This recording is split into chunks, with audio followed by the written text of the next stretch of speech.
Ada. Ada. Oke. Selamat pagi teman-teman. Walaupun udah malam, semangatnya tetap harus luar biasa membara. Melihat ada presenter bajunya warna kuning dengan background warna kuning juga, makin ceria jadi malam ini. Oke teman-teman, malam ini kita kedatangan tamu yang sangat luar biasa, leader yang keren banget, yang aku paling inget itu pada saat dia presentasi di Stockholm waktu ulang tahun Oriflame ke-45. Di panggung yang sangat besar itu, yang datang seluruh Oriflame seluruh dunia, dia pertama yang diucapkan adalah my name is Ilma. Luar biasa banget, dan aku tahu banget perjuangannya dari awal gitu ya. Pertama kali itu yang bikin aku sampai wow, ada ya orang yang memang berjuangnya begini gitu loh, yang luar biasa banget gitu buat aku, yang aku jadi ngerasa ya ampun aku dulu berjuangnya nggak gini-gini amat ya, tapi ternyata ada loh orang yang memang ya punya kegigihan yang sangat luar biasa gitu ya. Jadi teman-teman bisa belajar, dan malam ini apa namanya, kalau ada pertanyaan silakan langsung ditanya juga ya. Jadi aku pengennya sih malam ini nggak cuman kayak kelas ada guru yang ngajarin gitu ya, tapi juga juga bisa ngobrol lah ya kita malam ini, bisa tanya jawab juga. Terus jangan apa ya, Mbak Ilna ini nanti diceritain aja lah sendiri ya sama Mbak Ilnanya udah berapa tahun itu jadi top 15, udah malang melintang dapat apa aja, itu luar biasa, nanti Mbak Ilna sendiri yang akan cerita. Jadi teman-teman sekarang kosongin gelas, kita belajar bareng-bareng, dan jangan lupa berdoa, semoga yang diceritakan ini menginspirasi dan memotivasi sehingga kita bisa balik ke gas lagi. Oke? Terima kasih Mbak Ilna, makasih. Oke, semangat pagi semuanya. Apa kabar? Kok ini screen-nya jadi gini? Oke. Baik. Baik, alhamdulillah. Oke, teman-teman. Sebentar ya. Ini gue agak keganggu gara-gara suami lagi nggak tahu dia butuh apa, lagi di luar rumah, terus dia tulis urgent. Aku minta izin 1 menit dulu, aku offin sebentar suara aku ya, karena aku mau call dia dulu ya. Sorry ya Wit ya, 1 menitan Wit. Nggak apa-apa, nggak apa-apa, nggak apa-apa. Oke, teman-teman, sambil nungguin Mbak Ilna, jadi ya teman-teman lihat sendiri ya, gimana kita sebagai ibu-ibu yang ngejalanin bisnis Oriflame, tetap ya kalau di rumah, kebutuhan suami, kebutuhan anak-anak, ya kayak kemarin-kemarin juga kan sempat ya ngelihat waktu Santi atau Sinta lagi presentasi, terus tiba-tiba bayinya nangis, tiba-tiba harus begini, ya memang begitu gitu loh. Dan ini adalah menurut aku ya sebuah kelebihan dibandingkan dengan pekerjaan yang lain gitu. Karena aku juga pernah 13 tahun kerja di kantor, di mana aku tidak bisa presentasi sambil ngurusin rumah tangga. Bahkan untuk pulang pada saat anakku sakit aja nggak bisa gitu. Dan ini sih privilege banget sih. Ya presentasi, bentar ya ada gini. Ya nggak, it's okay. Semuanya juga ikhlas-ikhlas aja gitu ya. Ya waktu kemarin ada yang presentasi terus anaknya nangis, ya memang harus begitu. Asik kan? Kalau menurut aku ini tuh asik banget loh. Ya nggak sih? Oke Wit. Oke, Mbak Ilna sudah kembali. Sorry ya teman-teman. Gini deh, ya kan. Nanti aku kasih tahu ke belakang-belakang nyambung deh sama peristiwa yang barusan ini ya. Siap. Aku offin mic-ku ya. Sip. Oke, terima kasih banyak Dewita dan teman-teman yang sudah hadir di sini. Wow, ada 50 orang, 51 termasuk aku dan Wita. Ini pasti bukan member biasa nih, bener nggak? Ini pasti kalian nih dipilih oleh siapa? Tahu nggak? Pemilih terbaik untuk berada dalam satu circle itu bukan karena kalian dipilih oleh orang, bukan. ya, tapi kalian dipilih oleh diri sendiri. Soalnya aku tadi baca bannernya, di situ ditulis link minta ke SM Up masing-masing, bener nggak? Ya kan, jadi kalau kalian ngerasa ya gue memang wajib sih ikutan training ini, sharing ini, atau apapun event-event yang dibikin oleh si upline gitu ya, pasti kita yang duluan dong nanya sama upline, Mbak aku mau ikut, mau mana linknya gitu ya, nggak disuruh-suruh. Oke, sebelum aku ke materi ya, aku inget-inget ya, dulu waktu zaman aku ngerjain Oriflame, boleh tanya sama Mbak Mutia Rizky, pernah nggak dia nyuruh aku do something? Almost never. Kenapa? Karena aku udah nyuruh diriku sendiri. Malah gue yang nyuruh-nyuruh upline, bikin dong acara ini, gampang deh, nanti gue bawa masa. Upline, bikin event training ini dong, gampang deh, nanti gue yang jadi moderator. Kayak gitu. Udah kayak gitu belum kalian? Ya, nah ya itu intermezzo. Nyodorin diri sendiri itu wajib. Ya, oke. Kemarin pas lagi kita nih enaknya nih teman-teman kalau di Oriflame ya, sesama orang yang katanya disebut top leader tuh nggak pelit gitu ya, di Oriflame doang. Kenapa? Karena aku udah ngejalanin berbagai macam multi level marketing sebelum Oriflame. Aku udah ngejalanin bisnis network marketing sebelum MLM ya, kayak asuransi gitu. Aku juga pernah jalanin asuransi di 2 perusahaan asuransi gitu ya. Jujur meminta temen yang kayaknya deket dan kita kenal sebagai top leader untuk sharing itu, Masya Allah, kayak kita minta sama dewa gitu ya, susah banget. Kayak seolah-olah ilmunya dia tuh ilmu yang apa ya, laduni banget gitu ya ilmunya. Susah gitu, nggak mau dibagi-bagi. Tapi enaknya di Oriflame, aduh, leader-leadernya nih malah tukeran. Jadi nanti juga Wita akan sharing di grup aku sharing di grupnya Wita, dan di grup-grup yang mana-mana yang lainnya. Yang penting adalah setara, ya dong. Kalau yang minta aku, pasti juga orang yang udah level keilmuannya juga bisa aku ambil, bisa aku serap gitu. That's why pada malam hari ini aku ada di sini, terus kemarin sempat ngebahas ngomongin apa ya. Karena jujur aja, sometimes kita nih sebagai top leader suka bingung ya mau ngasih ilmu apa lagi ya ke downline-downline kita, karena sebenarnya ya sama-sama aja ilmunya gitu ya kan. Apalagi kalau aku disuruh kasih ilmu, ilmu apa aja sebetulnya kita bisa kasih, cuman kalian butuh apa gitu ya kan. Terus kata Wita, persistence aja deh, gimana caranya supaya bisa survive di dalam bisnis ini dengan kondisi yang bisa dibilang unpredictable, benar nggak? Ya kan? Kita nih sekarang lagi seneng-seneng nih. Tadi aku dapat dapat chattingan sebelum acara dimulai, dapat chattingan dari Dian Endriana. Dia bilang gini, Mbak, nih kalau lo sekarang mau ke Singapura, pulang dari sana nggak perlu PCR, gitu. Artinya apa? Apa ya?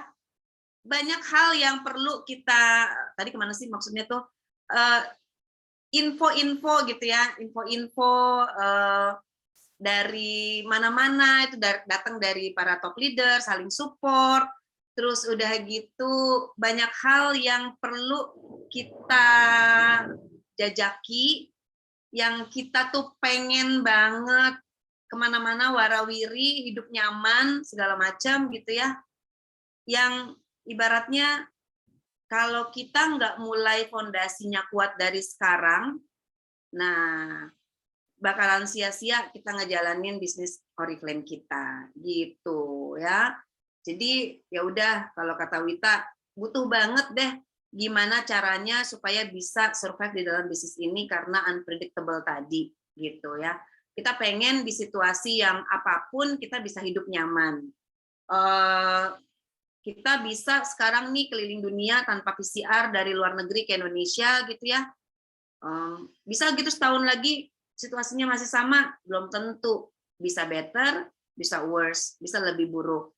Nah, kita mesti punya pegangan teman-teman supaya apa? Supaya kita nggak kayak kemarin waktu awal-awal pandemi ya, di mana kita tuh kaget, sumpah kaget banget buat aku yang orang offline, yang setiap hari ketemu manusia, tatapan muka, bisa membaca raut wajah dari 1 menit pertama, nih orang siap apa enggak kerja sama gue gitu ya.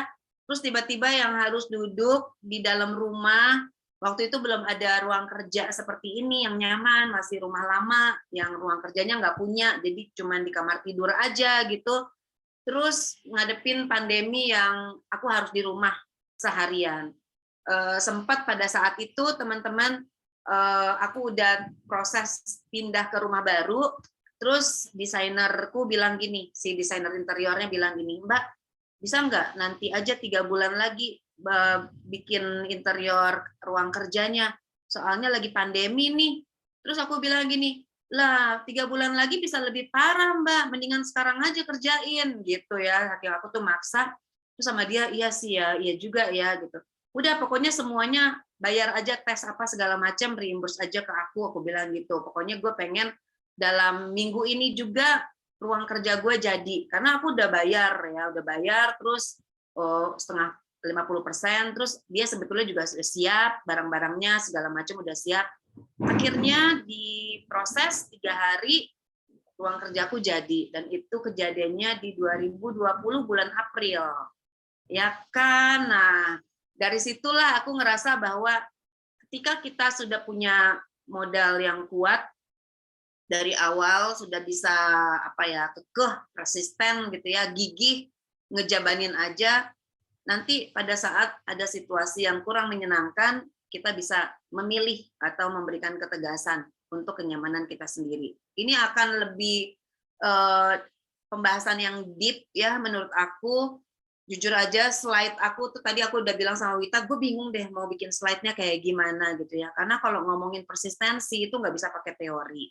Jadi aku di sini akan lebih banyak speak out loud aja ya, dari apa yang aku terpikir di kepalaku berdasarkan apa yang aku jalanin, berdasarkan pengalaman, dan mungkin ada banyak tips atau banyak pengalaman yang aku nggak curahkan di slide karena nggak muat. Udah gitu juga aku jadi terbelenggu sama kalimat yang ada di slide kalau aku tuangkan sebagai slide, jadi aku akan lebih banyak cerita. So, kalau teman-teman ada yang pada saat aku lagi ngomong pengen nimpalin, pengen langsung bertanya, silakan aja, aku welcome untuk langsung jawab. Oke. Oke. Nama aku Ilna Yutisari, buat teman-teman yang mungkin belum pernah mengenal aku secara langsung atau tidak langsung, mungkin ini adalah webinar pertama kalian bersama aku. Iya enggak? Ada enggak yang ini pertama kalinya kalian dengar aku atau baru tahu, oh ada ya namanya Mbak Ilna gitu. Karena kalau dulunya sih gue bisa sombong ya, nggak ada orang yang nggak kenal Ilna Yutisari. Zaman dulunya gitu. Kalau sekarang gue banyak banget yang keren-keren, siapa gue gitu, ya kan? Jadi aku Ilna, aku join Oriflame itu tahun 2009 bulan Januari. Aduh, ya udah 13 tahun. Siapa yang sama? Udah belasan tahun, ya. Aku join Oriflame itu awalnya karena bokeh, teman-teman, beneran. Jadi kalau ada orang yang ditanya nih, kamu join Oriflame karena apa? Terus jawabannya bunga-bunga gitu ya. Pengen nambahin ilmu Mbak, pengen nambah pertemanan Mbak, pengen berpikir positif. Kalau buat aku sih pada saat itu, bullshit lah, gue nggak ada tuh jawaban kayak gitu. Bokeh, beneran, sumpah, demi Allah bokeh. Aku tuh sampai malu ya, ngefotoin rumah lama aku loh, karena plafonnya tuh turun-turun gitu loh teman-teman, jujur beneran deh. Jadi tahu kan plafon yang kalau kena air bocor gitu kan, terus triplek gitu ya, nah kayak ngewer-ngewer gitu. Nah kayak gitu tuh rumah gue yang lama gitu ya. Terus aku sebetulnya bukan orang yang susah sebenarnya gitu ya, karena dulunya kan aku kerja kantoran, gajiku antara 6 jutaan. Suamiku kerja kantoran, gajinya ya 3 juta, 4 jutaan. 10 juta lah aku hidup dulu ya. Pada saat itu tahun 2000 2004 aku menikah, sampai kemudian 2006 punya anak, 2008 kena PHK, ya kan? Kehidupanku tuh rasanya sih baik-baik aja. Baik tuh dalam artian ya ngepas gitu ya. Kalau ngepas itu sama dengan baik ya that's the terminologi yang aku bisa ambil lah. Karena setidaknya walaupun punya utang masih bisa bayar, ada kartu kredit masih bisa dicicil. Buat aku yang kayak gitu tuh baik. Kurang gaul kayaknya, jadi kayak gitu aja baik gitu ya. Tapi mungkin Tuhan mau ngasih aku tempat yang lebih baik lagi. Jadi aku dikasih kondisi yang nggak baik gitu. Kondisi yang nggak baik itu adalah aku kena PHK. Tapi jujur ya, pada saat aku kena PHK tahun 2008, aku tuh kok nggak sedih loh.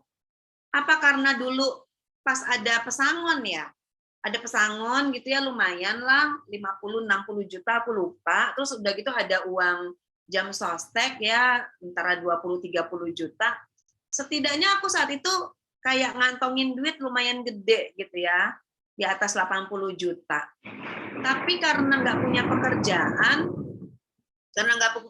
pekerjaan, sementara aku harus punya uang, jadi uangnya itu aku olah gitu. Aku olah jadi toko susu. Kenapa milihnya toko susu? Karena Fadlan masih bayi, jadi aku langsung relate ke apa yang dibutuhin sama anak aku. Anak aku kan butuh susu nih, yaudah deh gue jualan susu aja gitu. Jadi aku rintis secara online pada saat aku masih kerja kantoran. Pada saat aku kena PHK, aku buka tokonya. Aku buka tokonya depan rumah lama, bikin garasi jadi tempat ayunan, ada taman kecil, aku bikin jadi toko gitu, kasih rolling door, beli etalase kaca gitu, lemari pajang gitu. Dan kemudian aku jualan susu loh teman-teman. Dan dulu aku tuh udah belajar yang namanya bikin WordPress, dan sempat SEO-nya tuh bagus banget tanpa aku ketahui gimana caranya gitu ya. Sampai sekarang kalau orang nanya toko susu murah, itu yang keluar adalah nama aku loh, toko susu Adan. Ya dulu tuh sampai kayak gitu. Sampai sekarang tuh masih suka ada yang nanya. Sebulan sekali tuh ada aja yang nyamber. Mbak, jual susu ya? Dan aku bisa bilang, oh enggak Mbak, udah lama banget itu, udah 13 tahun lalu. Oh Mbak, sekarang jualan apa? Aku sekarang Oriflame, jadi temenan. Ada yang kerekrut, ada yang enggak gitu ya. Nah, jadi itu asal muasal aku cari duit lagi, aku pakai si uang pesangon. Tapi kemudian singkat cerita bangkrut, sambil saat merintis susu juga aku masih mencari-cari peluang yang bisa ngedatengin duit lumayan gede. Lalu aku join ke asuransi Manulife. Ya, sebelumnya aku pernah jadi agent di Prudential. Nah, pas jadi di perusahaan Manulife ini, aku 2 bulan udah punya penghasilan. Karena kalau nggak closing sampai 3 bulan kan jadinya terminated ya. Kalau di asuransi tuh kayak gitu dulu ya, 3 bulan nggak closing terminated. Nah, aku closing di bulan kedua, mulai dapetin duit. Terus di bulan ke-6 di Manulife itu penghasilan aku udah lumayan ya. 20 jutaan, 30 jutaan gitu loh, udah lumayan. Terus ya, tapi ya punya utang, cicilan, kartu kredit, habis lagi gitu. Sambil jalan aku ketemu bisnis Oriflame. Gitu. Itu karena mencari sih. Karena mencari, itu dia. Aku tuh utamanya di dalam pikiran aku adalah uang. Ya, terserah deh orang mau bilang apa. Tapi buat aku saat itu apapun pekerjaan yang bisa menghasilkan uang, bisa aku pelajari, bisa aku ikutin, aku suka, aku bisa komit, pokoknya aku bisa berdedikasi di situ, akan gue jabanin. Gitu. Asuransi ya aku jabanin. Aku rasa kalau aku nggak ketemu Oriflame, aku sekarang gedenya di asuransi sih. Tapi ketemu Oriflame itu jadi bikin punya perbandingan. Dan kenapa akhirnya memilih Oriflame ya karena kenyamanan ke depannya yang menurut aku itu yang aku cari. Yaitu bisa kerja tanpa harus mikirin tanggung jawab yang terlalu besar tentang keselamatan orang lain. Gitu loh. bukan berarti aku nggak mau dapetin tanggung jawab segede gitu, bukan. Cuman aku sendiri juga tahu bahwa aku pengen hidup yang ya less stress lah gitu ya, yang tanpa stres berlebihan gitu. Buat aku di asuransi itu masih punya stres ya. Tapi kalau ada sekarang orang yang senang di asuransi dan buat dia nggak stres ya itu dia. Ya itu cocok berarti buat dia. Buat aku sih enggak. Akhirnya aku memilih di Oriflame. Sempat ada pada saat itu aku udah jadi diamond, aku masih jalanin asuransi, jadi double job, dan aku dipanggil sama perusahaan, disuruh memilih. Ya aku dipanggil sama Oriflame, disuruh memilih waktu itu zamannya Pak Amir. Kamu mau di asuransi atau kamu mau di Oriflame? Karena kalau kamu mau di asuransi, lepasin Oriflame-nya. Kalau kamu mau di Oriflame, lepasin asuransinya. Gitu ya. Jadi nggak boleh sama Oriflame punya double job pada saat itu karena punya conflict of interest, ya kan? Akhirnya aku memilih Oriflame dan yang di sana bos-bos aku pada ya sedih lah ya, soalnya aku termasuk top apa namanya ya, top producer. Nah itu istilahnya kalau di asuransi ya, top producer. Jadi sebulan tuh bisa ngasih minimal 6 polis, bisa closing perusahaan, dan memang penghasilan juga di sana waktu itu lagi keren-kerennya ya. Saat di Oriflame ngasih aku 40 juta, di Manulife ngasih aku 50 juta sebulan pada saat itu. Terus pernah keliling dunia dari Manulife, waktu itu ke Sydney, tapi berbarengan sama Oriflame ke Paris. Iya, berbarengan sama Oriflame ke Paris, di Manulife ngasih ke Sydney, tapi cuma 1 tiket dan bisa diduitin. Ya udah, ambil duitnya. Jadi kalau dari penjelasan aku kesannya kayaknya wih di sana sukses, di sini sukses. Nah, itu apa tuh? Kenapa bisa seperti itu ya? Nanti sambil jalan ya mungkin kalian bisa dapetin benang merahnya. Apa sih yang aku kerjain? Apakah luar biasa? Pastinya kalian bisa nemuin sendiri nanti. Sebetulnya sih biasa-biasa aja juga gitu ya. Nah, ini kalau kata MBTI, Myers-Briggs, apa sih istilah, apa tuh namanya, singkatannya personality test ya, kalian buka aja MBTI. Aku tuh suka banget sama tes psikologi, tes personality testnya dari MBTI. Ya, kenapa? Karena aku biasanya kerjain ini setiap tahun di ulang tahun aku. Jadi setiap ulang tahun tuh aku punya 3 kegiatan ya teman-teman.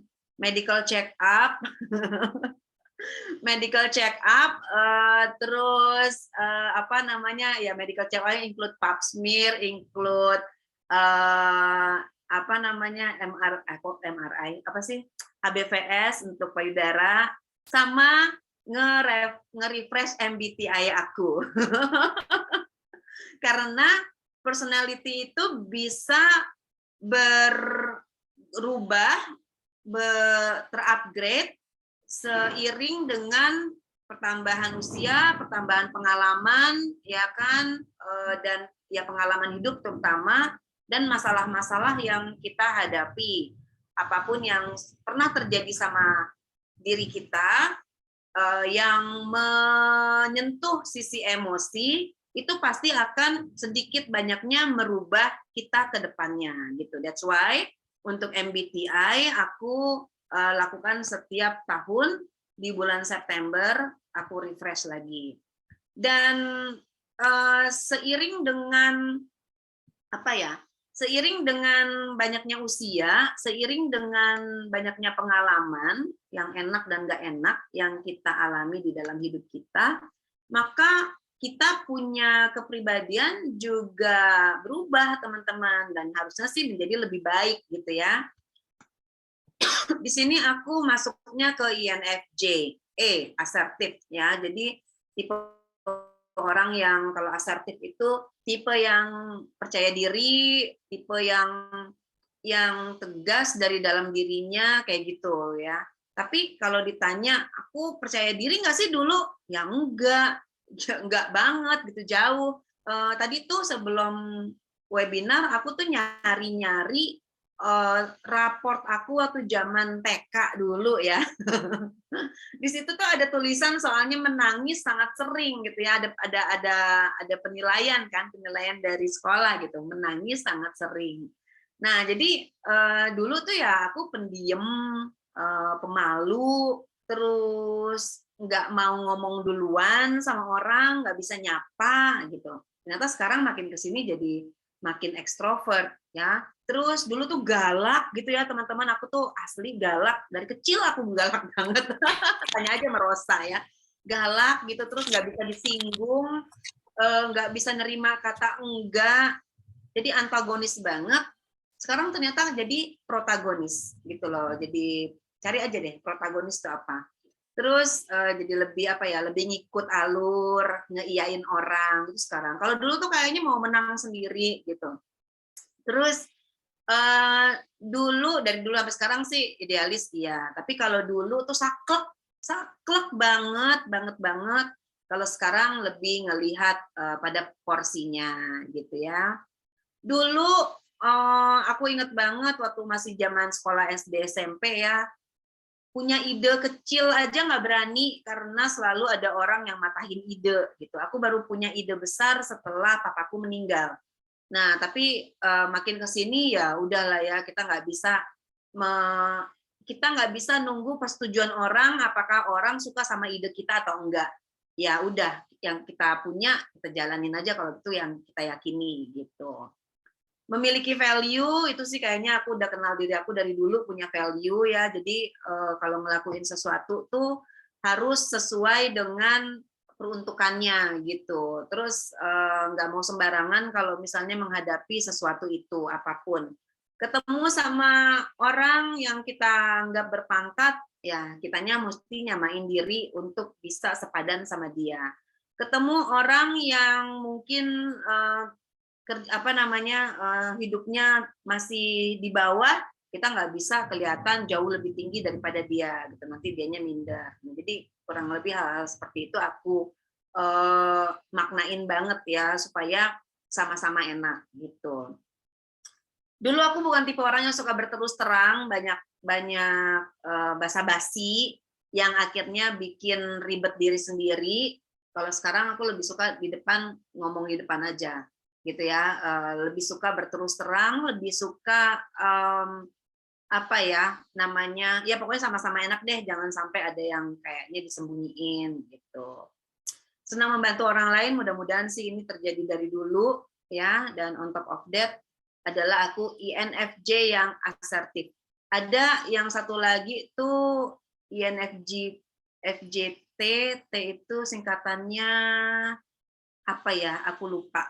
Tapi dia lebih ke keras kepala, percaya diri yang sangat besar, kelewat besar gitu, ada juga ya. Jadi buat aku sih saranin teman-teman semua kenalan sama diri sendiri, itu wajib banget gitu ya. Supaya kita tahu nih apa yang mesti dirapiin ke depannya. Jadi jangan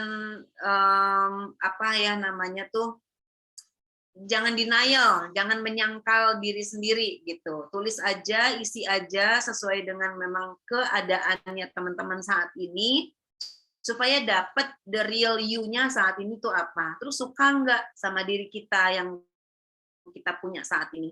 Kalau misalnya suka, ya lanjutin. Kalau misalnya kurang suka, ya berarti harus ada yang di upgrade, ada yang direvisi, ada yang diomit, ada yang dihilangin gitu. Tesnya di mana? Tesnya ada di online. Tulis aja MBTI 16 personalities. Jadi 16 personalities MBTI atau MBTI test gitu ada.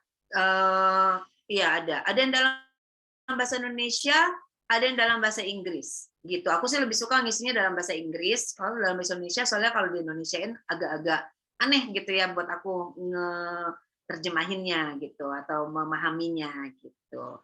Itu lumayan butuh waktu. Jadi saran aku kalau ikutan MBTI tes yang online, kalian punya waktu minimal 1 sampai 1,5 jam doing nothing. Jangan ke skip ya, jangan ke-skip sama kerjaan-kerjaan karena it's all about you kan, ini tentang diri kita. Jadi kita tuh bener-bener yang ngisinya tuh kayak ngomong sama diri sendiri gitu. Jadi apa ya, butuh waktu, butuh space, butuh tempat yang nyaman. Terus aku biasanya kalau ngisi MBTI itu ritualnya adalah hening dulu 10 menit, nggak terkoneksi sama sosial media, nggak terkoneksi. Lebih lama lebih bagus ya, 10 menit itu buat aku sih minimal ya.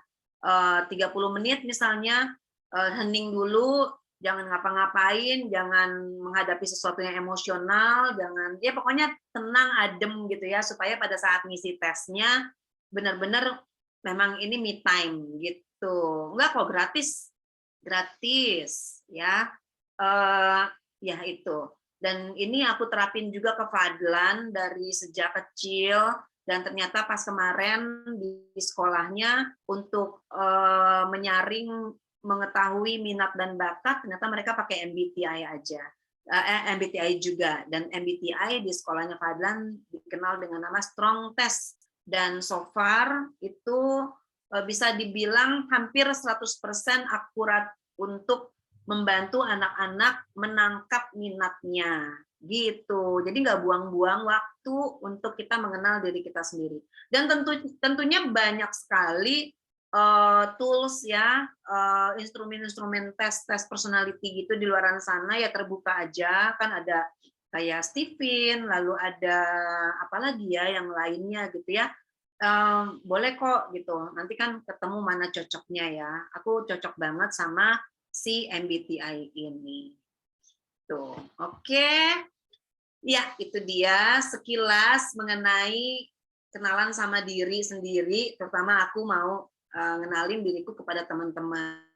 Kenapa? Karena kita ngomongin soal hal yang bakalan persistensi itu sesuatu yang kalian ketika ambil nggak bisa taruh lagi gitu, ya kan? Jadi bukan sesuatu yang ibaratnya coba-coba gitu.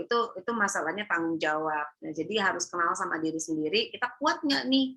Beneran cocok nggak nih sih kita menjadi orang yang persisten itu gitu? Karena kalau ngomongin persistence, ujung-ujungnya adalah perbaikan diri ya. Jadi kalau nggak ada perbaikan diri berarti persistensinya belum jalan. Gitu. Oke? Nah, ini aku. Gue nggak punya foto lama yang lain selain ini, saking gue tuh jelek banget dulu ya, asli. Jadinya aku tuh nggak pernah foto-foto, malu sama muka sendiri, sama kulit, itu malu banget. Ya, kenapa? Ya, habis gimana ngakunya kerja di perusahaan kosmetik gitu, tapi muka sendiri kayak nggak mencerminkan itu gitu. Jadi aku tuh dulu cuman punya foto tuh cuma satu ini, itu juga difotoin sama temen aku si Ine.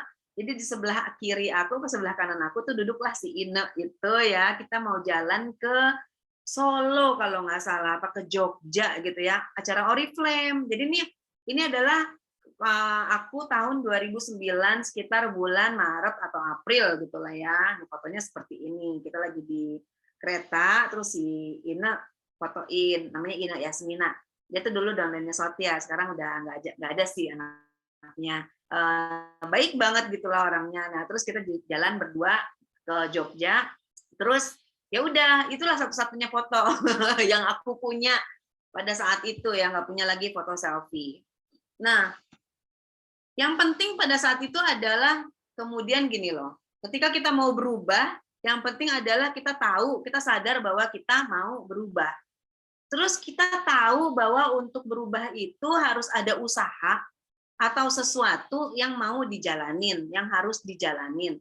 Dan ketika kita nyadarin bahwa yang mau dijalanin itu bukan sesuatu hal yang sebentar, kita udah ibaratnya apa ya, ambil momen bahwa oke, gue mau jalanin ini, aku tahu ini nggak sebentar, tapi aku mau jalanin.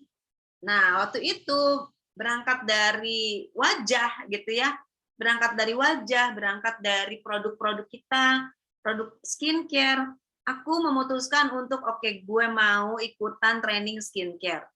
Udah, sesimpel itu teman-teman. Dulu udah Mbak Tusi ya yang ngasih, tapi dulu juga ada yang namanya Anastasia, ada Tili Mantili, apa namanya, para ASM dulu ya, business coach-nya.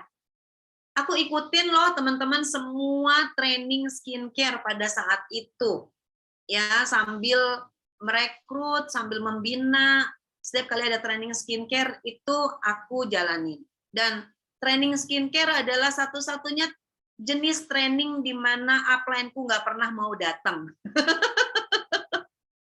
Mbak, temenin dong Mbak, training skincare. Skincare ngapain sih, Ilna? Udah datang sendiri aja gitu ya, sama Mbak Mutia tuh ya. Enggak, dia nggak mau datang skincare. Tapi kalau ada trainingnya mengenai yang lain-lain, nah udah mau dia. Ya karena dia mungkin nggak intuit dan juga nggak butuh ya kan. Nah, aku kan butuh gitu. Jadi aku ikutan. Ada training Love Nature ikutan, training Tender Care aja aku ikutan. Ya, terus apapun pokoknya training skincare aku ikutan. Jadi aku tahu kekuatan aku ternyata gara-gara produk Oriflame sebanyak itu yang aku datengin komplit adalah training skincare. Udah deh sampai sekarang tuh teman-teman kalau ngomongin skincare hayu, kalau ngomongin kosmetik ntar dulu. Ya. Aku akhirnya coba, aku pelajari, aku coba, semua aku coba dan aku tuh orangnya percayaan ya sama perusahaan gitu loh. Jadi nyoba aneka produk ke muka aku, alhamdulillah mukaku tuh nggak apa-apa, nggak ada tuh yang namanya breakout gitu ya. Walaupun kulitnya kusam, tapi aku tuh kulitnya nggak bermasalah, nggak sensitif, nggak jerawatan kayak gitu. Udah tuh terus gitu ya diikutin, pokoknya sampai sejak aku mengenal skincare dari Oriflame yang mana dulu itu nggak ada set ya. Optimals dulu ada namanya, selain Optimals ada time reversing. Nah, time reversing itu sempat ngilang, lalu sekarang muncul oil capsule. Ya, sebetulnya bisa dibilang time reversing tuh oil capsule tuh kayak jelmaannya dari time reversing dulu gitu loh teman-teman. Jadi dulu tuh kategorinya berdasarkan usia tuh kalau ngomongin skincare gitu ya. Itu aku pakai teman-teman. Ya, aku pakai. Dulu aku nggak berani yang namanya jualan kosmetik sama jualan skincare. Jadi yang aku jual food cream. Aku jual food cream laku. Karena kulit kaki aku tuh kayaknya lebih bagus daripada kulit wajah. Ada kayak gitu. Parah banget kan. Jadi kemana-mana aku pakai food cream, kemana-mana juga aku langsung pamerin kaki. Nih kaki gue baru juga 2 minggu pakai, tuh kan warnanya lebih bagus kan gitu. Jadi aku tuh pede banget mamerin kaki daripada mamerin muka, beneran deh. Nah sampai akhirnya uang dari jualan aku pakai buat beli Optimal 1 gitu. Iya bangga, masih bagus gue, ada yang gue banggain ya kan. Coba kalian ada nggak yang dibanggain? Banyak ya. Kalau aku tuh dulu ngebangganya kaki beneran. Jadi apa namanya uang dari immediate profit itu aku kumpulin, beli Optimals day cream dulu gitu ya. Dulu ada namanya Seeing is Believing ya, eye creamnya Seeing is Believing. Wah itu aku pakai semuanya. Dan nggak pernah aku bisa bilang ya, nggak pernah kulitku itu tidak terpapar skincare. Sejak 2009 pertengahan lah gitu ya, itu nggak pernah kulitku nggak terpapar skincare. Pasti ada skincare-nya, itu pasti gitu. Masalahnya aku punya ilmunya atau enggak, aku tuh nggak punya. Jadi cuman azas kepercayaan aja, wah ini bisa melembabkan, pakai. Ini bisa mengurangi spot-spot, pakai. Ini bisa mencerahkan, pakai gitu. Jadi apapun aku pakai gitu ya kan. Dah selesai sampai akhirnya ya senang aja ngeliat ada perubahan gitu loh teman-teman. Senang ngeliat ada perubahan, dan perubahan paling signifikan itu terjadi di tahun 2020 lah. Belum lama kece-nya ternyata. Ya tahun 2020 lah ya, 2019 2020.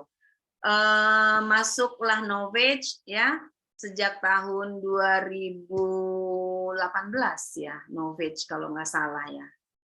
apa kurang dari itu, apa 2016 aku lupa. Pokoknya masuklah Knowledge, kepilih jadi 5 leader pertama yang suruh nyobain, dah sampai sekarang. Dan I'm very very happy sama produk Oriflame, dan disitulah kuncinya, bahwa kalau kita terus tidak menunggu hasil, tapi jalanin prosesnya, tiba-tiba ketika kita sadar, tiba-tiba kita nggak sadar bahwa ternyata kita sudah berprogres, gitu ya. Kalau kita mau berproses, maka kita bisa ada progres, gitu ya. Nah, kalau sekarang aku udah kenal banget sama kebutuhan kulit aku. Jadi dari rangkaian Novage itu ya aku gonta-ganti aja setiap bulan, gitu ya. Kapan butuh Novage kolagen, kapan butuh yang apa tuh yang warna putih sekarang namanya. Nah, terus kapan butuh si Skinergize, kapan butuh Novage Ultimate Lift gitu. Itu aku udah tahu banget. Bahkan kalau kayak Bang Sadi mana renewing peel sama di overnight itu di botolnya, di potnya itu aku tulis, di tube-nya itu aku tulis hari Rabu, hari Sabtu. Jadi setiap Rabu aku pakai si overnight, hari Sabtu aku pakai si renewing peel gitu. Supaya ya lebih disiplin, lebih rapi aja menggunakan waktunya. Gitu teman-teman ya. Dan dari kenal sama produknya, memimpikan punya kulit yang bagus, sambil jalan aku bikin papan impian aku, teman-teman. Nah, ini papan impian aku yang aku bikin seala kadarnya banget. Waktu itu cuman bisa pakai PowerPoint ya. Pertama-tama aku ambil majalah sama kertas, terus aku tempel beneran gitu ya.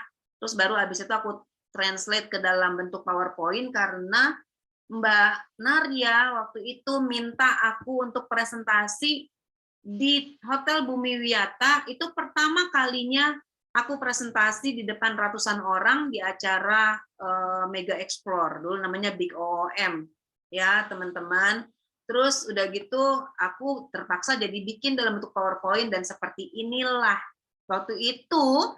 Pada saat aku presentasi pertama kali, ini semua belum kejadian.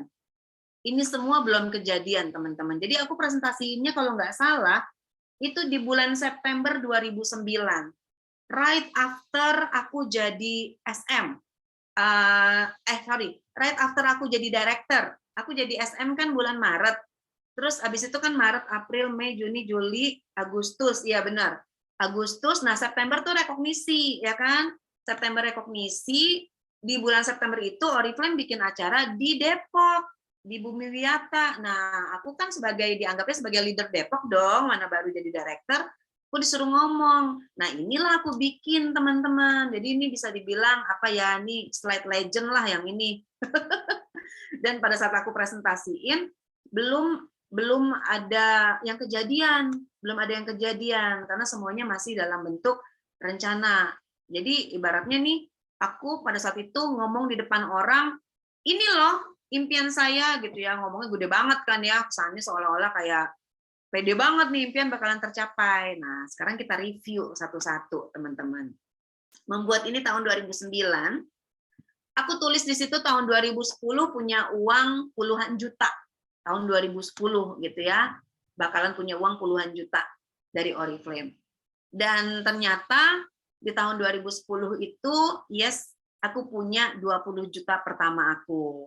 Ya, aku join 2009 Januari, aku lupa di 2010 yang mana aku punya 20 juta pertama, tapi yang pasti bulan Juli 2010 aku itu direkognisi jadi Gold Director plus Senior Gold Director sekaligus bulan Juli. Jadi pada saat itu aku dapat 35 juta tuh, 21 plus 14.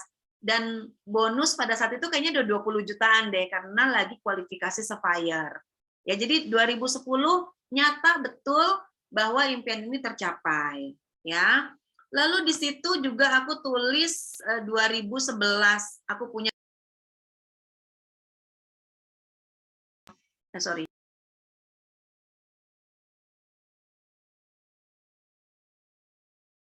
unmute. Nah, sorry tadi gue kepecat.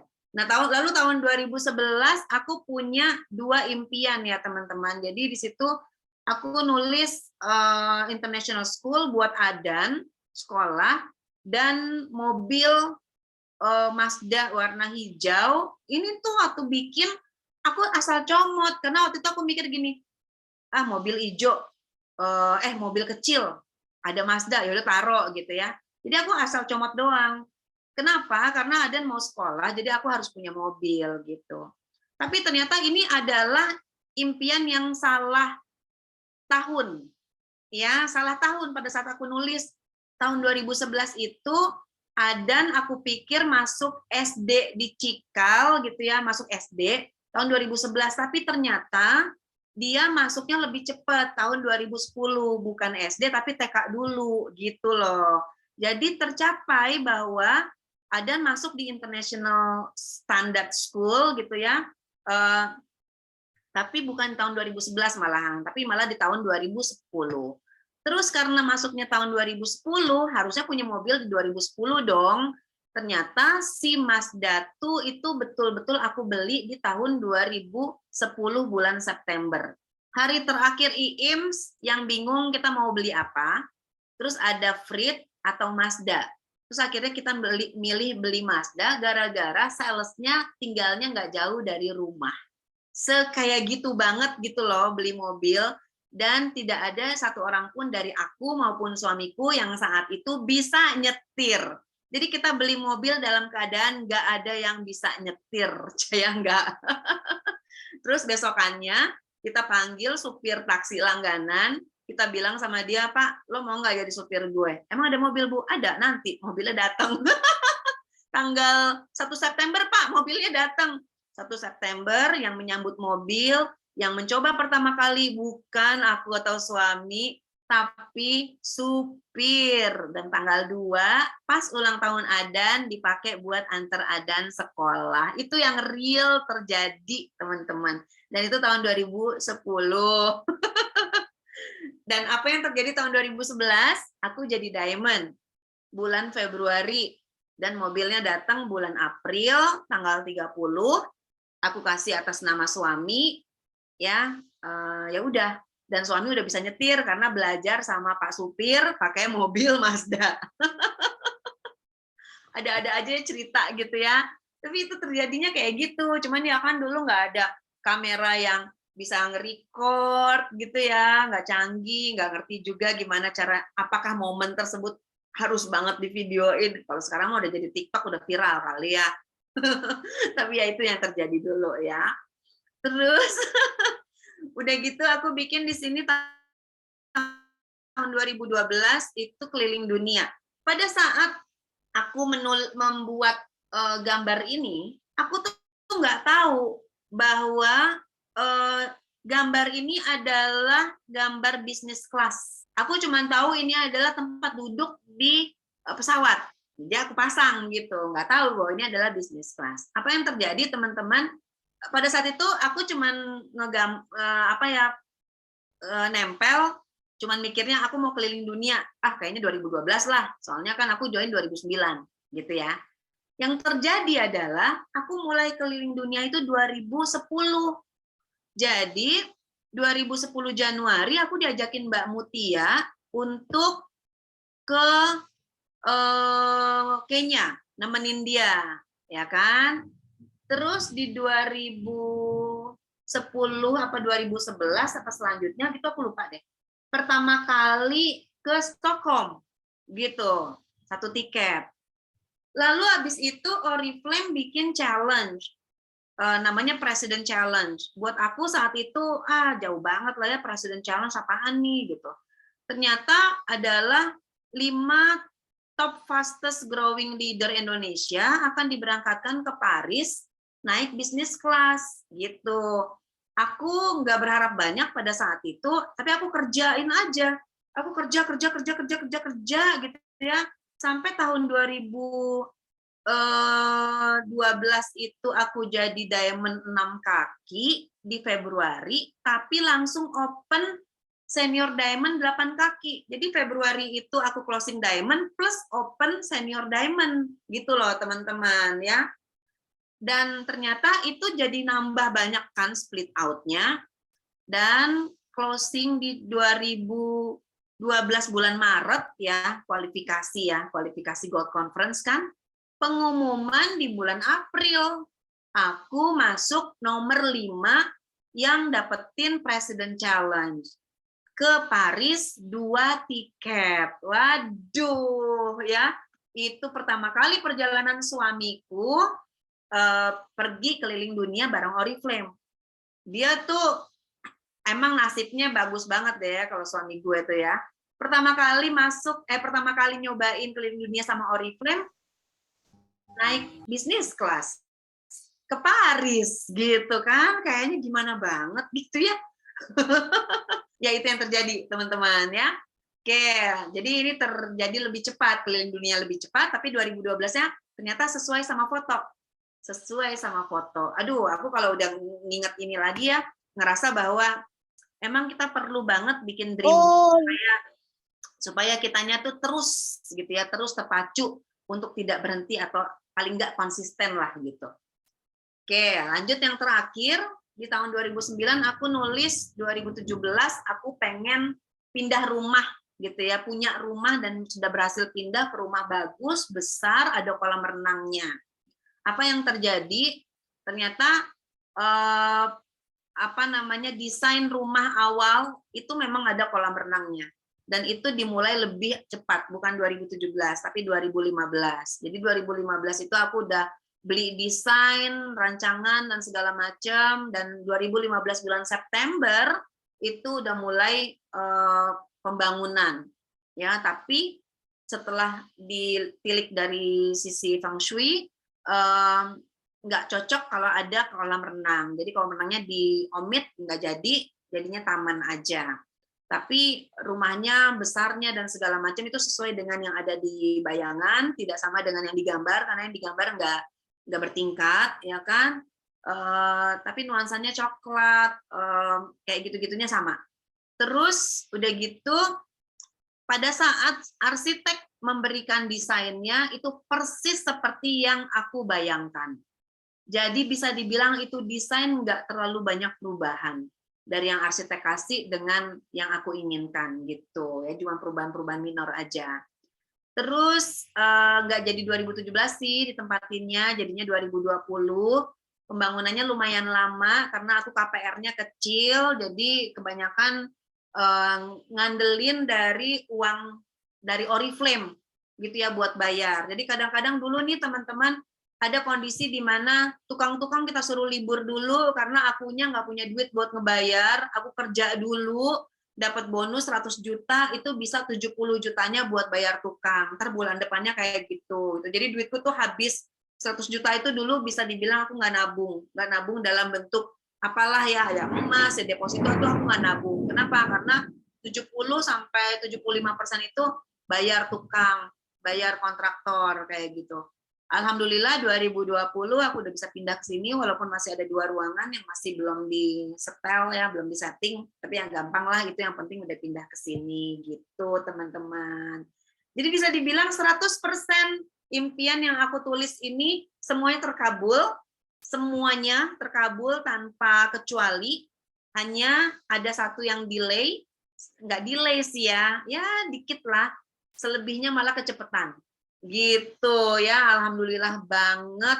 Itu berkat apa coba ya kan? Dan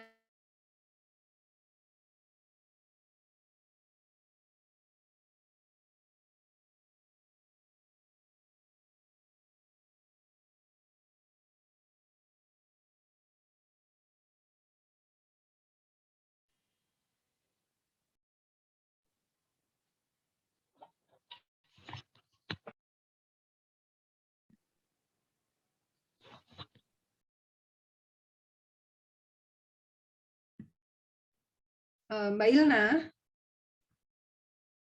teman-teman bisa dengar suaranya Mbak Ilna? Tadi kayaknya ada Enggak, geledek. Mbak.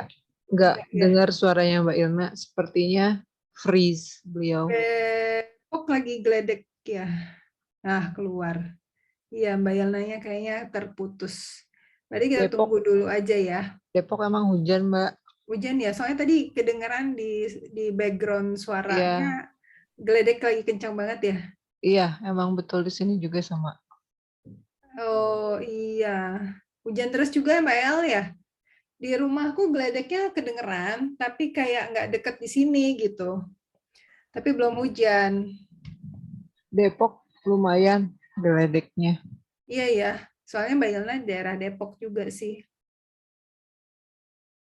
Pamulang juga ya. Iya kayaknya semuanya ya. Mudah-mudahan sih nggak hujan yang gimana-gimana ya. Mbak Yelnanya bisa masuk lagi nggak nih? Aku tanyain dulu ya.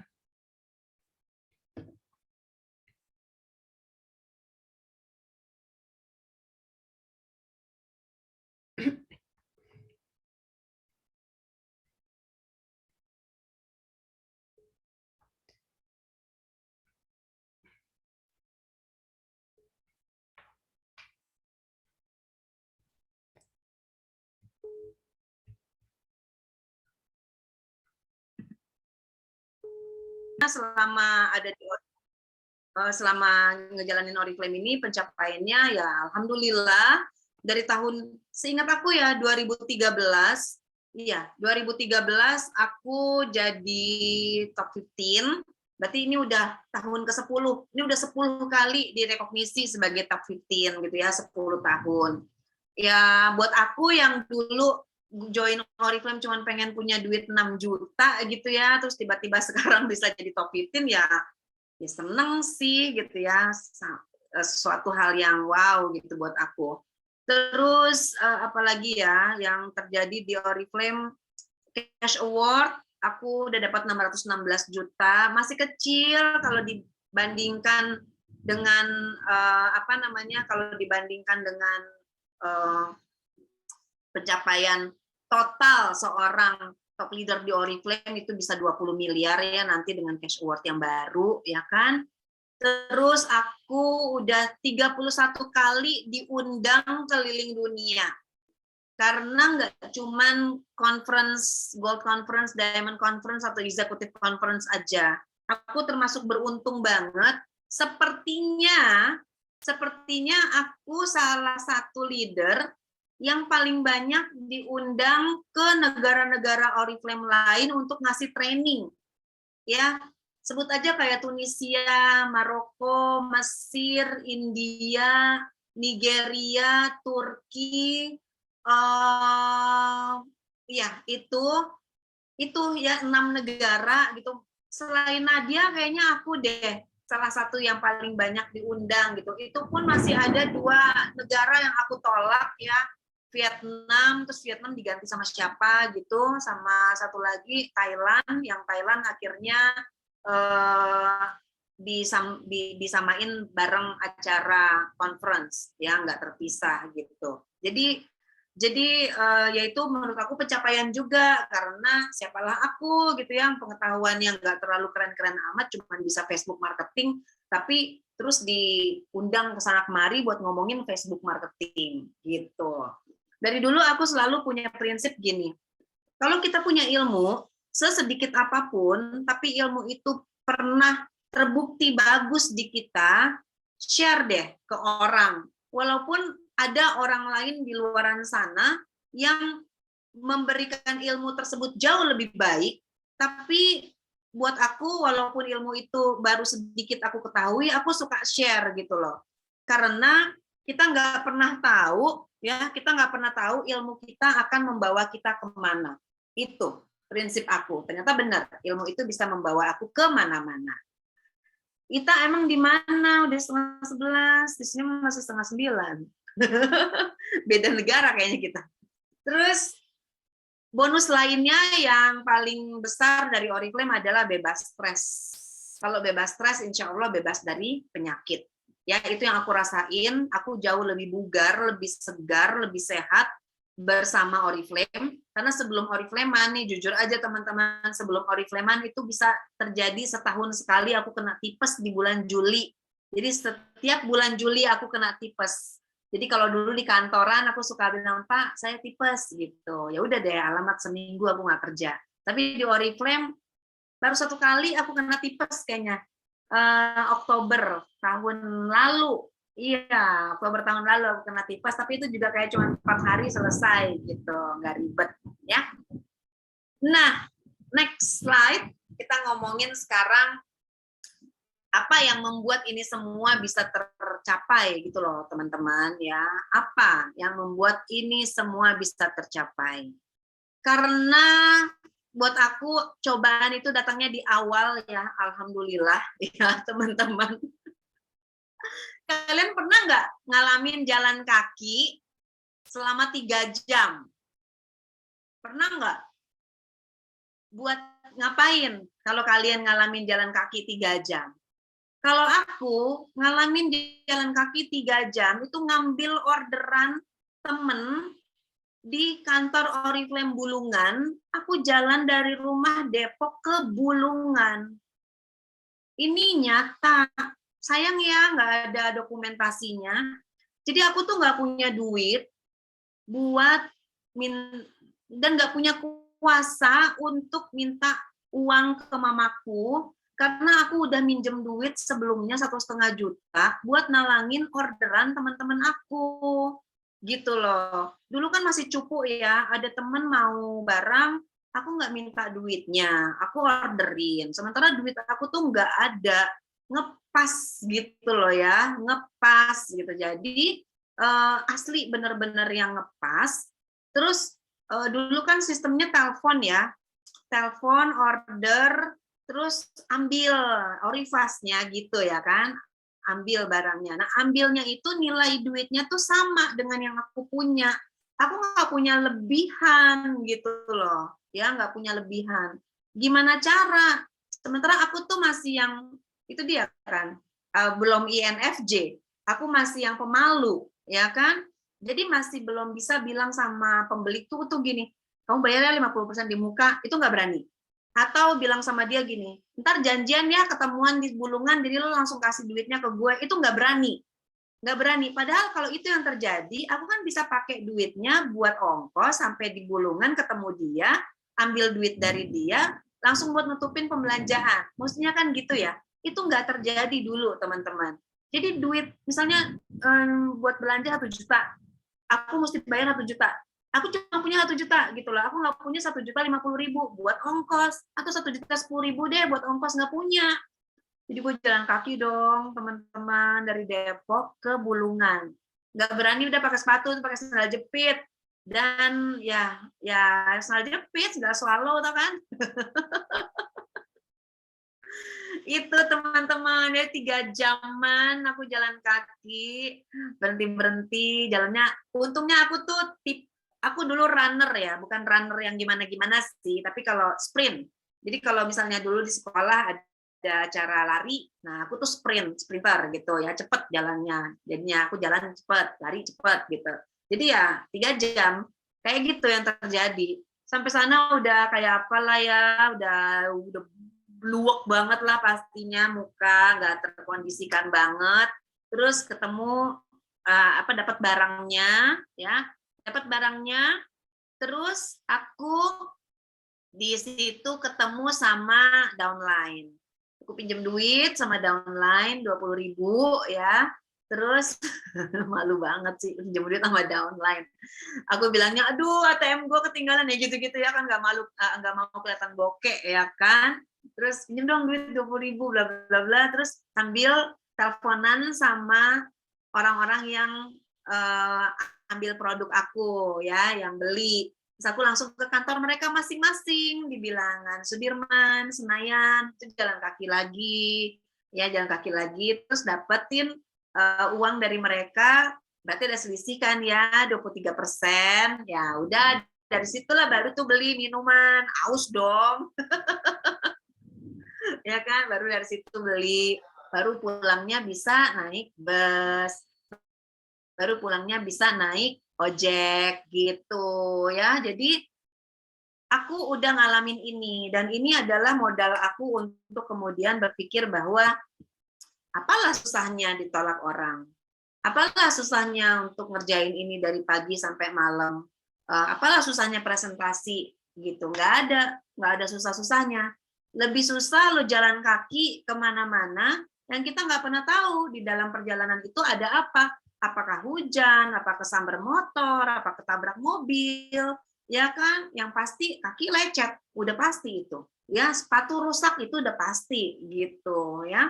Dan setelah kejadian ini banyak kok kejadian-kejadian lainnya yang menuntut kesabaran aku juga. Kayak misalnya aku pergi ke Solo di tengah perjalanan baru mau ke Gambir aja, sepatu aku mangap gitu. Ada kejadian. Terus aku nyari tali rafia buat nutupin mangapnya itu, mangap gini kan. Terus nutupin itu aku pakai tali rafia dan itu aku jalannya sama Mbak Mutia. Pas pulang baru aku bilang sama Mbak Mutia, Mbak sepatu gua kan mangap. Iya, kenapa nggak bilang? Kan kita beli kemarin kan ke mall. Nggak lah Mbak, nggak usah, nggak apa-apa. Aku tuh sampai kayak gitu teman-teman. Nggak kebayangkan kalian mungkin sekarang baru disuruh begini begitu aja sama upline masih ya susah nih banyak menye-menyenya gitu ya. Kalau aku sih nggak sempat menye-menye gitu ya. Ya udahlah, jabanin aja. Gitu ya, ini sekelumit cerita yang nggak banyak orang tahu ya kan. Aku juga udah malas lah ya ceritain kayak gini, tapi ya ini pernah ada. Oke.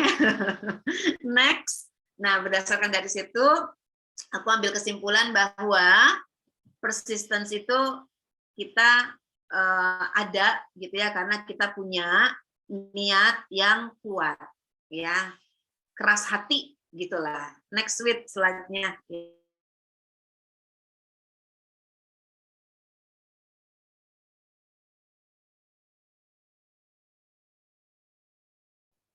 Mbak Ilna suaranya hilang lagi. Freeze. Jangan menghilang, please. Hilang. Ih, kok hilang timbul sih aku. Tuh ada yang udah menangis. Sekarang ada lagi. Ada. Suaranya udah kedengeran. Ini slide yang ini benar. Iya, yang pertama dulu aja, nggak apa-apa. Dibikin yang pertama. Oke, lanjut.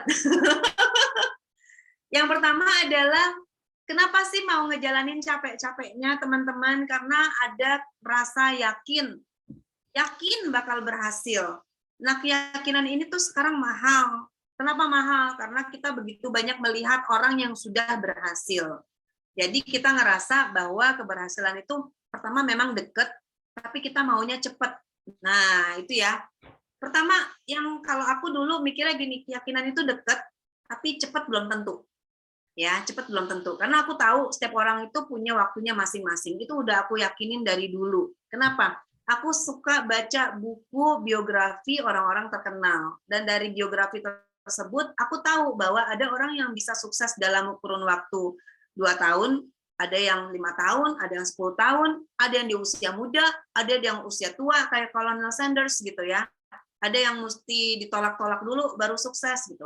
Tapi ketika kita punya yakin itu sulit ya untuk aku duplikasikan, tapi itu cuma bisa dirasain deh gitu ya, bahwa terlepas dari masalah apapun yang kita punya, kok tetap ada rasa bahwa kita itu akan keluar ya dari masalah-masalah tersebut gitu. Nah, itu keyakinan. Dan aku itu orang yang cukup kontemplatif ya ngerasanya. Di setiap mau tidur, aku selalu mereview kejadian tadi pagi yang paling major itu apa. Jadi setiap kali mau tidur itu sampai sekarang, itu aku selalu bisa merecall lagi, tadi aku tuh ngapain aja ya. Ada kejadian yang enak apa ya? Kejadian yang nggak enak apa ya? Ini yang nggak enak ini bisa bikin aku nggak enak tidur nggak ya? Kalau bikin aku nggak enak tidur, aku mesti ngapain ya? Besok apa aku mesti minta maaf dulu? Apa besok aku harus ngerjain itu dulu di cover up gitu ya, di make up gitu supaya besok hari-hariku jadi lebih baik gitu. Itu gitu loh. Dan aku gini-gini ya teman-teman sama suami itu kalau malam-malam tidur pillow talk-nya tuh aku suka nanya gini. "Pah, tadi aku bikin kesel nggak?" Gitu. "Tadi aku ada yang kamu suka nggak hari ini tentang aku?" Gitu. Atau aku suka nanya, nggak selalu setiap hari, tapi sangat sering. Ya, tapi sangat sering. Itu aku selalu tanya gitu sampai sekarang gitu loh teman-teman. Jadi kayak tadi malam aja aku suka tanya. Aku suka iseng nanya. Nanyanya itu kadang serius, kadang bici gitu ya, kadang kadang ketawa-ketawa. Terus namanya juga suami ya, suka-suka lah ya. Aku kayak kemarin tuh aku tuh nanyanya gini, "Apa yang kamu senengin dari aku hari ini?" gitu. Atau ya nanyanya sebaliknya, "Apa yang kamu lagi nggak sukain dari aku hari ini?" gitu. Kalau suamiku sih nggak nanya ya, tapi gue suka langsung ngomong aja, "Aku nggak suka tadi kamu gini gini gini gini." Gitu. "Aku suka tadi kamu gini gini gini." Nah itu kenapa? Karena itu aku nggak mau ngulang sesuatu hal yang aku nggak nyaman terjadi gitu. Jadi waktu ngerjain bisnis juga kayak gitu. Dan itu yang mendekatkan aku sama keberhasilan menurut aku ya, karena yakinnya tuh jadi makin tebal gitu loh. Karena ada yang aku review setiap hari. Kan banyak orang yang yakin, yakin, yakin, habis itu ngilang. Kenapa gitu loh? Karena dia nggak memperbaiki hari-harinya dia gitu. Nah, buat aku itu tuh penting tuh sampai sekarang. Kalau orang mungkin ada yang bikin apa ya namanya resolusi gitu ya tiap tahun gitu ya, ya nggak apa-apa. Tapi kalau buat aku sih kelamaan resolusi tahunan itu mestinya bisa setiap hari. Terus aku juga journaling teman-teman. Aku siapin satu buku, harusnya aku mau ngasih lihat ke kalian, teman ya kan ini gelap ya. Aku punya satu buku yang isinya adalah apa yang ingin yang aku yakini itu akan terjadi gitu ya. Contohnya kalau sekarang ya aku pengen banget kan punyanya 300 juta per bulan ya. Aku pengen banget punya duit 300 juta per bulan. Jadi aku tulis di jurnal aku bahwa senang sekali punya uang 300 juta sebulan. Senang sekali punya uang 300 juta sebulan. Saat ini aku sudah punya 300 juta sebulan. Itu aku tulis setiap hari. Ya, setiap hari. Mau nulisnya 10 kalimat boleh, 20 kalimat boleh, cuma 1 kalimat boleh, tapi dengan keyakinan yang besar, yang tebal gitu. Yang penting tulis gitu.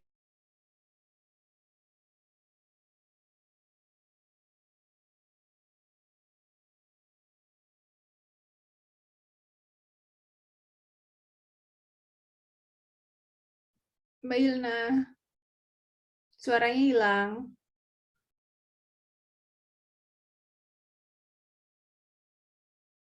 Hilang lagi. Kalau Mbak Ilna hilang, langsung muncul yang lain. Nah, tapi teman-teman bisa coba ya untuk juga journaling, ditulis apapun yang emang kita inginkan. Tapi pakai teknik Lanjut. tadi. Nah, lanjut tuh ada. Sip-sip, hilang lagi tadi. Tapi itu pas loh satu bagian ngeredup, satu bagian ngeredup parah. Oke, ini antara jaringan sama mati lampu sih, karena kan jaringan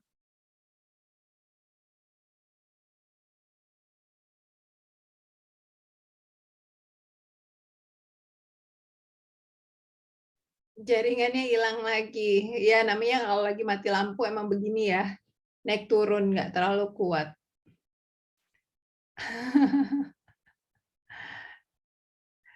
Ya, dulu enggak. Mbak, tadi Ya, suaranya nggak ada. jadi aku nggak punya. Putus-putus. Sekarang gimana? Sekarang Putus. Nah, sekarang ada. Tadi nggak ada. Sekarang nggak ada lagi. Halo?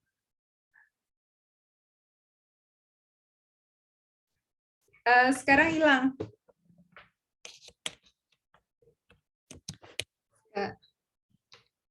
Sekarang nggak ada. Belum ada nih, belum ada.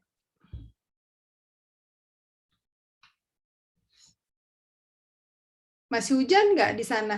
Teman-teman masih hujan nggak? Masih Mbak Wita, Depok. Masih ya, deres? Kalau di saya gerimis. Oh, udah gerimis ya. Soalnya di geledeknya sih di aku udah nggak ada Hujannya juga nggak mampir nih kayaknya. Oh, Bintaro gerimis. Mungkin kalau gerimis iya kali ya, aku nggak dengar aja dari sini. Iya, Gledek juga udah nggak ada. Surabaya kering kerontang. Indri sini main ke Jakarta yuk. Ini aku apa namanya gardu listriknya ikut Jakarta deh kayaknya, jadi aku nggak mati. Oh gitu. Oh Tanjung Panas katanya. Tanjung Panas. Baru kapan ke Jakarta? Biasanya sering deh kayaknya ke Jakarta, Bandung. Nah tuh Mbak Ilna udah masuk lagi. Tapi suaranya belum kedengeran Mbak Ilna.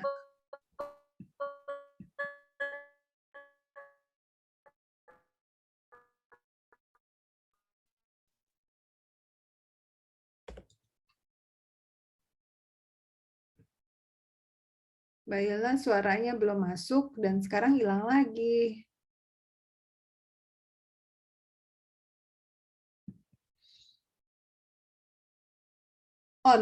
Raisa masih online kali Mbak Rus, maksudnya.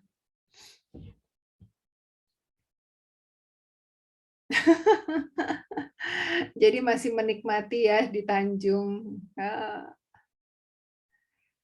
Iya, iya sih emang. Tapi tadi aku lihat Jokowi udah ngasih pengumuman bahwa kalau di luar ruangan itu udah boleh lepas masker.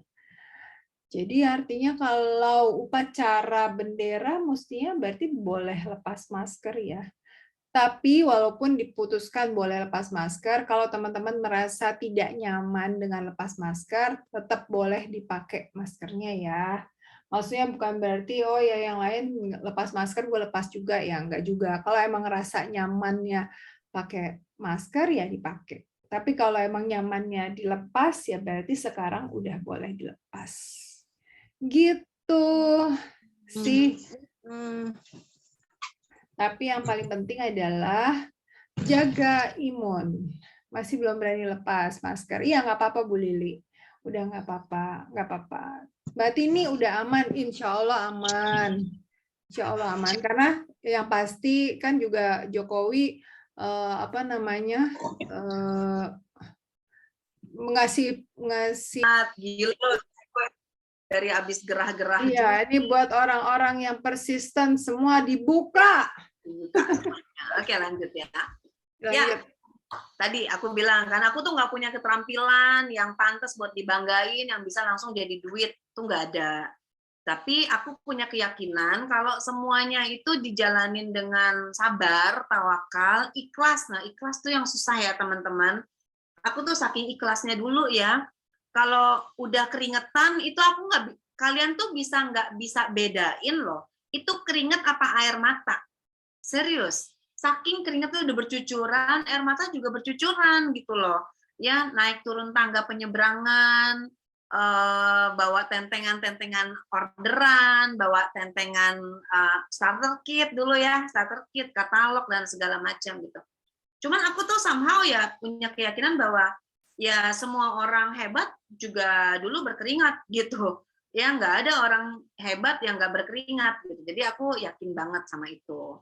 Terus apa ya, nggak peduli sama omongan orang yang negatif karena mereka nggak pernah ada di sepatu kita, ya, they're not on our shoes gitu ya kan, kita juga nggak ada di sepatunya mereka gitu. Jadi kalau mereka mencibir, ya impiannya memang beda. Dari awal aku udah sadarin gitu. Jadi kalau misalnya ada yang nolak, ya nggak masalah.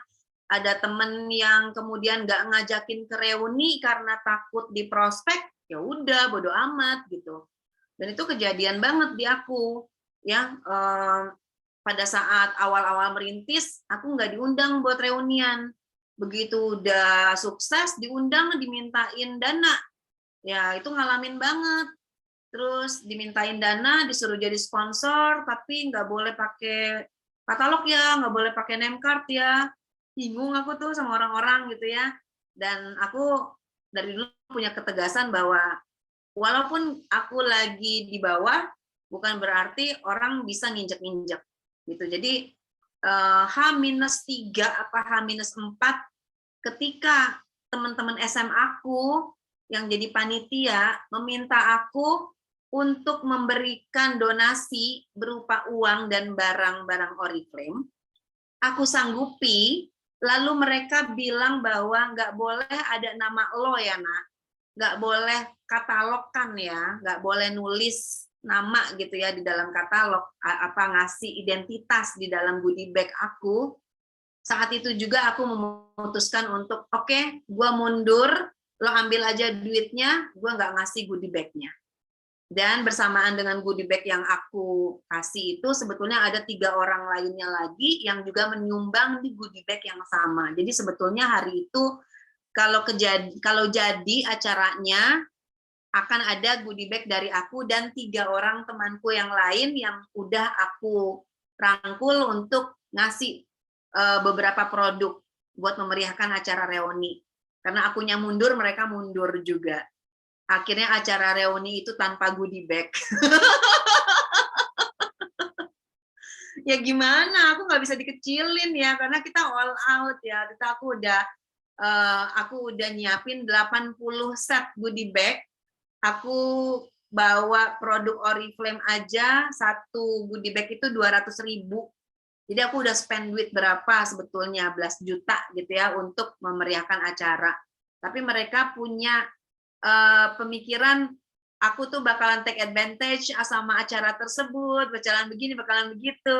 Kira aku memutuskan oke, enggak. Dan H-2 si ketua panitianya minta maaf sama aku, dan aku bilang sama panitianya, sorry, barang-barangnya semuanya sudah aku hibahkan ke panti. Udah, gitu. Dan abis itu satu persatu panitia datang ke aku minta maaf dan dia bilang tuh gara-gara satu orang sebetulnya yang nggak suka sama lo gini.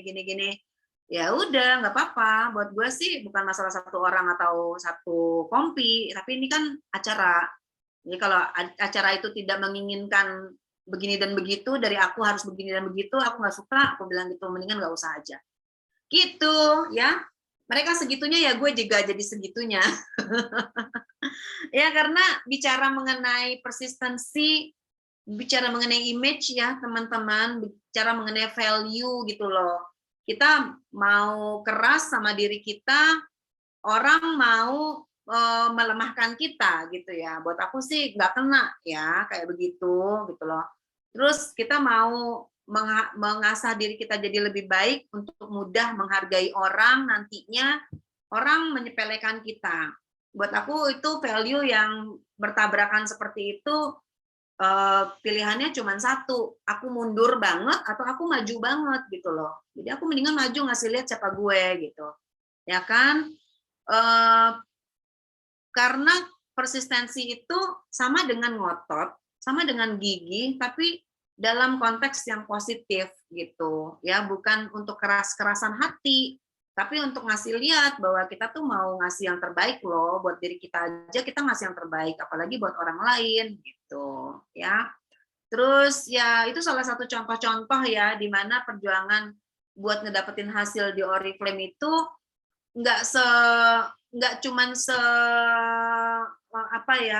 nggak satu warna gitu, nggak cuman masalah tupo, rekrut, bina, ikutan training, ngasah kemampuan downline, enggak. Tapi aside from that itu banyak banget hal-hal yang mengasah kita untuk apakah kita dengan begitu banyak cobaan di luaran sana, di luar dari Oriflame related things gitu, kita masih kuat ngadepin orang-orang di dalam Oriflame sendiri yang masih banyak alasan A, I, U, E, O sampai A, B, C, sampai Z-nya gitu loh.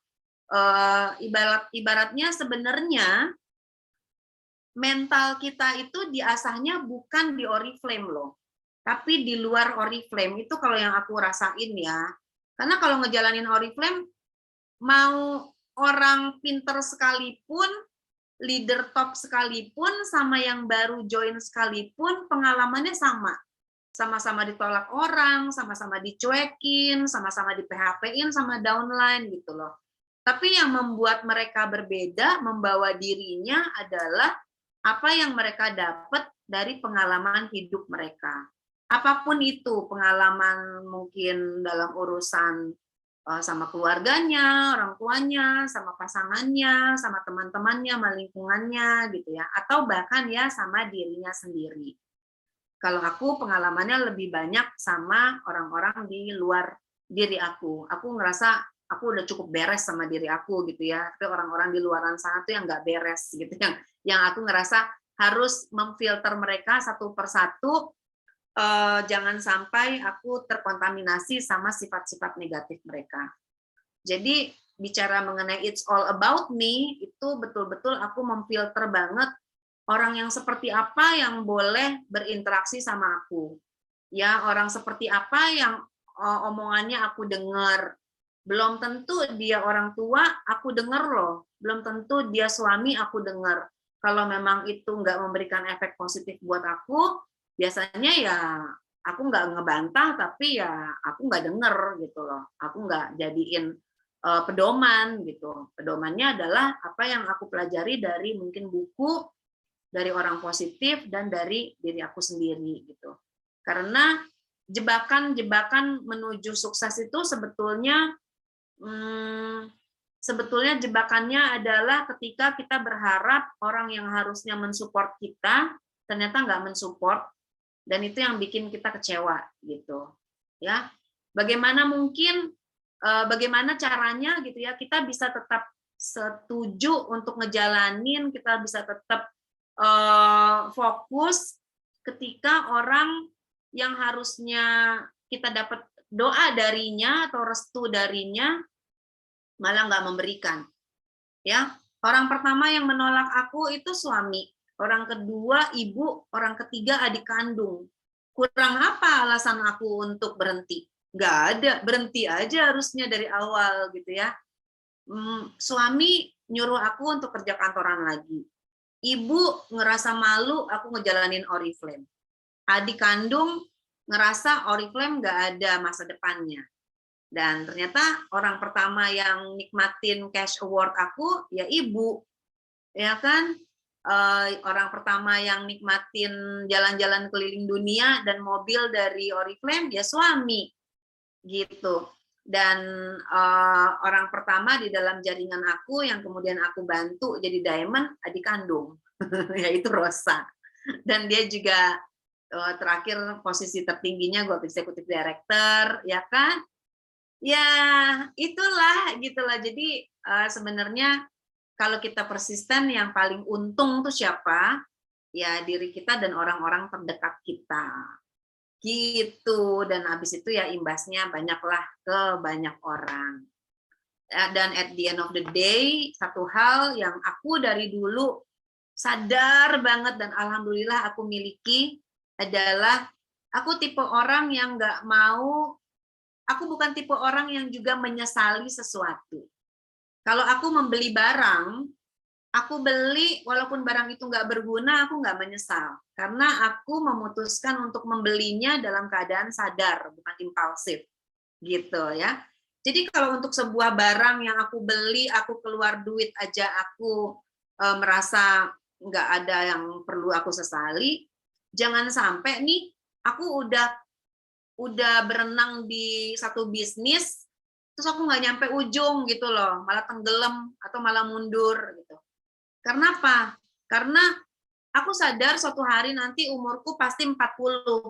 Aku sadar suatu hari nanti umurku 50 nih dengan anggapan panjang umur insya Allah ya. Apa yang akan terjadi pada hidupku kalau aku di umur segitu nanti? Sementara aku sekarang nih memulainya di umur 32 gitu loh. Aku sudah melihat banyak orang di keluarga aku yang sukses, yang juga gagal, yang tuanya sakit-sakitan, tapi ada juga yang di masa tuanya tuh segar bugar gitu. Aku tinggal memilih sebetulnya ya, siapa yang hendak aku contoh gitu. Dan aku nggak mau hidup dalam keadaan yang kurang sehat, kurang uang, kurang ilmu, kurang teman di usiaku nanti di umur 40-an gitu. Dan alhamdulillah sekarang udah masuk di umur 46 nih tahun ini gitu ya, udah 13 tahun ngejalanin Oriflame. Yang ada semuanya adalah perubahan baik gitu. Di depan rumahku ada sekolah, tapi aku tidak mau menyekolahkan anak aku di situ. Bukan karena sekolahnya jelek atau apa segala macam gitu ya. Cuman aku ngerasa aku punya standar yang lebih tinggi lagi untuk sekolah anak gitu. Nah, aku suka ngebatin gitu ya. Wah, kalau gua dulu nggak punya duit ya, gua nggak bisa nyekolahin Adan di Cikal nih gitu. Kalau aku nggak punya duit, aku nggak bisa nih nyekolahin dia sampai yang ngambil ekskulnya kompetisi sampai ke Amerika gitu. Apa yang terjadi ya kalau aku nggak punya duit? Nah, aku tuh suka flashback kecil kayak gitu, teman-teman. Dan itu yang membuat aku ngerasa, untung dulu gue kerja keras. Untung aku tuh mau ya jalan kaki jauh-jauh gitu ya. Untung aku digitu-gituin sama temen, sama keluarga, segala macam, aku bodo amat gitu. Ya inilah hasilnya gitu lah teman-teman. Sementara kalau kalian kenal aku sekarang sama dulu tuh jauh banget. Dulu tuh kayaknya nggak ada jeda, kerja. Sekarang nih, ini barusan lagi mati lampu tadi ada sambil baca WhatsApp dari temen nanya mereka, dia cuman bilang gini, Mbak, besok lo bisa nemenin gua nggak ke Sarinah? Kayak Sarinah yang baru lucu ya buat foto-foto, ngeliat IG lo, mau dong, temenin dong besok. Tau nggak aku jawab apa? Ya udah, ayo.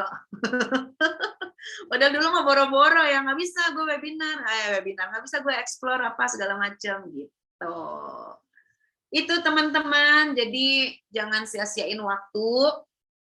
Persisten itu berat di depan, tapi kalau udah dikerjain itu jadi jati diri, ya itu akan jadi jati diri, dan itu akan jadi nafas itu jadi otomatis, dan jadi karakter, dan ya that's you gitu aja. Ya, aku nggak punya teori-teori yang ajaib-ajaib pakai contohnya siapa-siapa. Aku cuman ngerasa cuman satu sih kalimatnya, untung dulu gue persisten, untung dulu gue sabar, untung mau kerja, karena ya beginilah hasilnya. Alhamdulillah banget ya. Kalau orang ngelihat apa sih yang Mbak Ilna nggak punya, ya alhamdulillah memang punya, cuman masalahnya banyak atau enggak ya belum, masih kerjain. Tapi udah bisa merasakan hampir semua yang orang-orang juga rasain lah gitu ya.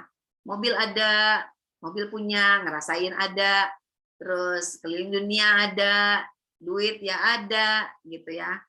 Tempat makan yang bagus-bagus kita rasain ada, teman-teman yang hebat, yang keren-keren berpendidikan ya ada, kenal sama orang-orang yang berjabatan ya iya gitu, ada semua. Gitu aja teman-temanku, mudah-mudahan dapatlah apa yang aku share hari ini, walaupun tersendat-sendat, mungkin lebih kayak aku cerita doang gitu ya, atau ya udahlah gitu. Kalau teman-teman ada pertanyaan atau masukan atau komentar, silakan aku tinggal jawab, karena ini lebih ke sharing sih. Ya, gitu Wit dan teman-teman Dewita semuanya, thank you yang udah mau denger cerita aku. Aduh, memang malam ini memang malam perjuangan ya. Karena judulnya persisten sih emang benar-benar gitu ya, dari presenter maupun kita pesertanya juga benar-benar diuji kepersistenannya.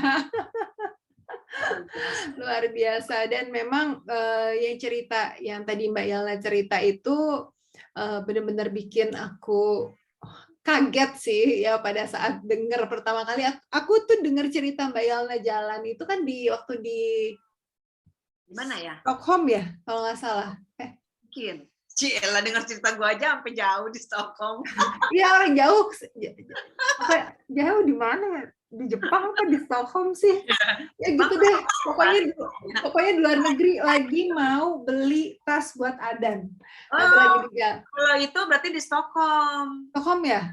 Itu di Stockholm yang aku beli tas buat Adan tuh cuman di Stockholm. Cie. Oh iya, berarti di Stockholm waktu itu berarti. Jadi waktu itu pas dengar, hah, Depok ke Bulungan, itu kan jauh banget gitu. Jauh banget. Iya, ya ternyata memang kalau dijalanin ya jalan gitu ya, bisa gitu. Dan definisi mengubah nasib ya itu memang benar-benar terjadi di Oriflame gitu. Jadi teman-teman yang saat ini ngerasa lagi, aduh kenapa ya, sulit ya, itu ya, ya mungkin dengan ceritanya Mbak Yelna tadi, bisa kebuka bahwa memang mungkin bukan karena sulitnya, tapi memang karena usahanya belum kencang banget aja kali. Kalau diterusin lagi, insya Allah dapat juga. Oh Oke, iya, boleh lihat videonya ya. Oke, teman-teman ada yang mau ditanyain? Oh, Citini mau persisten juga ngerjain Oriflame. Amin, amin. Lanjut ke Diamond ya, Citini ya. Yang lain ada yang mau ditanyain nggak nih sama Mbak Yolna mumpung ada di sini nih? Kalau enggak nanti dia udah mau jalan-jalan aja tuh besok. Ke Sarinah. Tapi emang Sarinah itu lagi bagus buat konten. ya, betul. Udah gitu besok kan orang-orang lagi kerja ya. Kemarin aku weekend rame. Jadi besok ini nggak rame mudah-mudahan. Iya, dan sore-sore itu suka ada pertunjukan gitu, kayak pertunjukan atau apa ya yang ya rame juga dan ya isinya orang-orang kerja gitu. Kalau di sana ngelihat orang-orang kerjanya itu cakep-cakep.